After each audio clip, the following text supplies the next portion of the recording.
Hi, welcome to another edition of Fanfare Online. I'm Rich Flowers, and with me is the sports editor of the Athens Review, Jason Larson.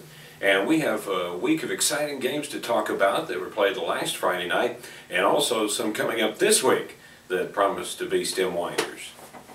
Rich, obviously we had a lot of good games to open the season last week. There were a lot of close games, a lot of exciting games. Of course, Athens had the big game against Fort Worth Nolan, the two-time defending state champion.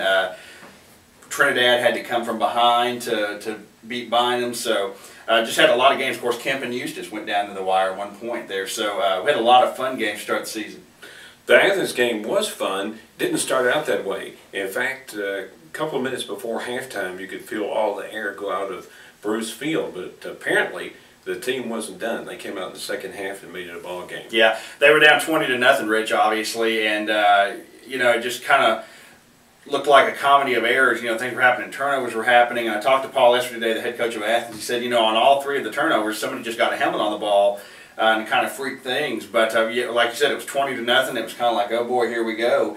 In the second half, they came back into the football game, did a good job, I think, of establishing the run. They scored quick to start off that first drive of the second half, and just ended up being a 34-28 ball game. But that's something that Athens can carry a lot away from, because as I've said to a lot of people, it was kind of a win-win situation, where if you lose to a two-time defending state champion, then it's, you know, like, hey, you lost to the state champs. But if you play well or win, it's only a positive. So I think that they're going to carry that positive vibe with them into this week's game against Longview Spring Hill.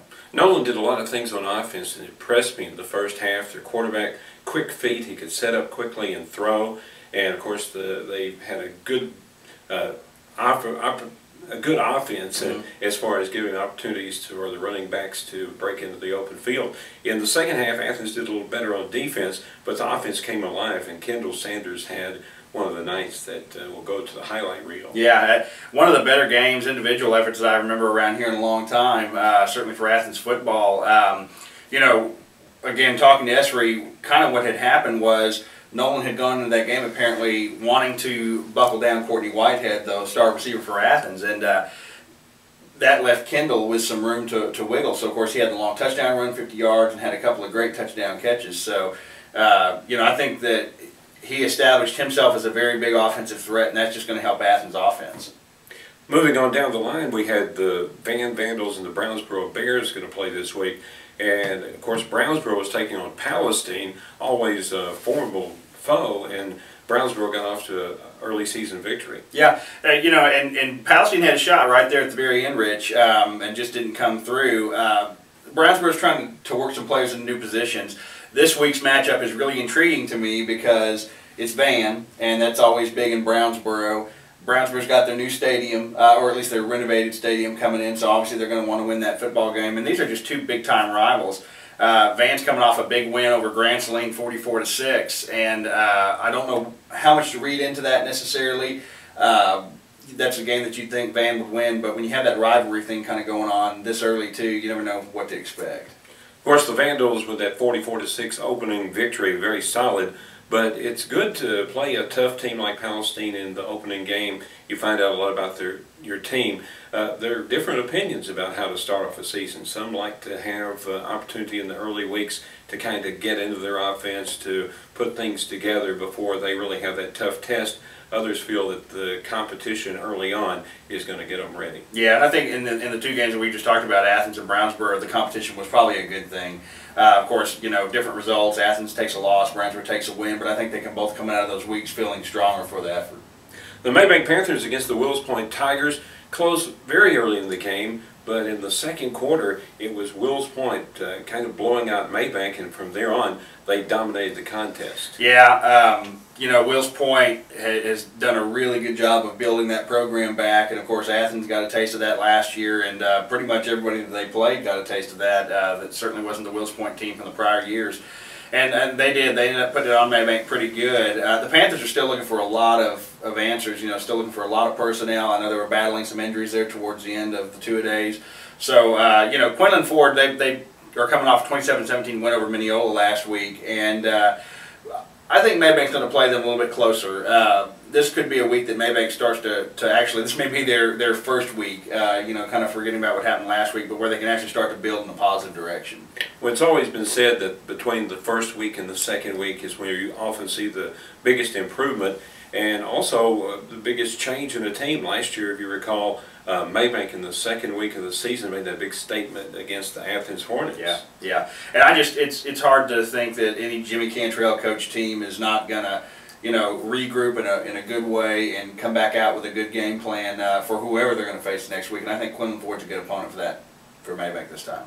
Looking at the rest of the teams on the schedule, Kemp, they had all the streets flooded. Well, it maybe not that bad, but things were really crazy in Kemp toward the end of last week, and they ended up having to play the game in Eustis, but they really put up a fight against a foe down on Highway 175, and that 13-12 win spoke volumes. You know, one of the things, Rich, that strikes me about Kemp football over the last few years is, you know, they just seem to win football games that, you know, you kind of hear people around town say, oh, well, I think Eustis has got that one. And they just win football games that people don't think they're going to win.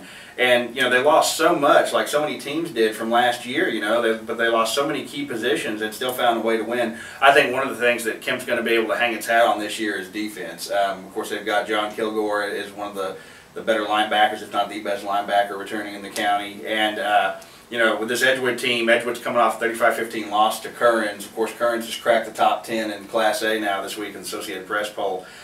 Should be a good one. I think it'll be a good matchup. Yeah, I don't think you can tell what Edgewood's going to do by the Kearns score. Right. And as far as Kemp is concerned, I think they're a team that usually has better athletes than you think you're going to see when you go see Kemp. Yeah. And then we have Eustis, and they play a school, of course, that is one of the Christian schools, and sometimes you take them lightly, but Eustis, we mentioned their ball game, but Grace Community, 49-6 winners. Yeah, over Winsboro, too, and that concerns me for Eustis. I was surprised that the Dogs didn't score a little bit more last week, and then to see that score over Winsboro, you know, a team that is traditionally pretty good, makes me think Grace has probably got a pretty good club this year. Of course, last few years they played them really close, and Grace has come out on the top end on both of those, so it could be a tough week for Eustis.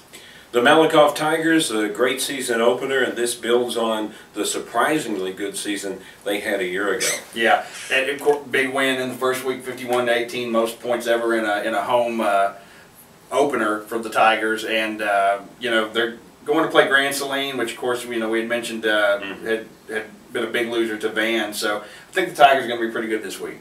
I think so, but what is it different about Malakoff now that they have the new coach in place? You know, I don't know, Rich. It's hard to say. I just think there are some intangible things that people bring to the table. Obviously, Jamie Driscoll's got some pedigree with Monty Jack Driscoll being his dad, but he's his own man. You know, I just think that there's some pedigree that he brings there, and just sometimes a different look can help kids out.